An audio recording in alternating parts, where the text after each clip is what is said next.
Ito naman, Ford Ranger. Ang naging problema nito, naglo-low power, kumakaldag.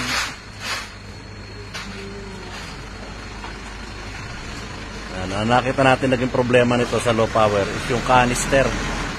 Yung vacuum control solenoid valve, yung canister niya, sira na. So, in-orderan natin to.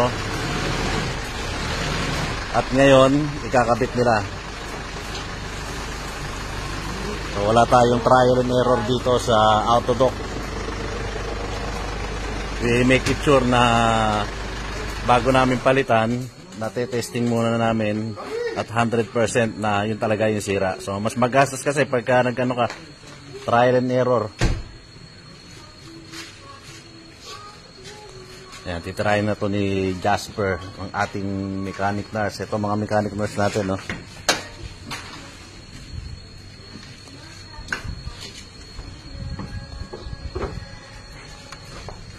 Ito, nalinis na rin namin yung makina namin nito before.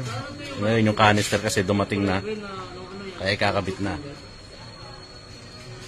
So yun mga brad, message lang po kayo sa page ng Autodoc Silang para sa mga schedule concern ng mga sasakyan nyo.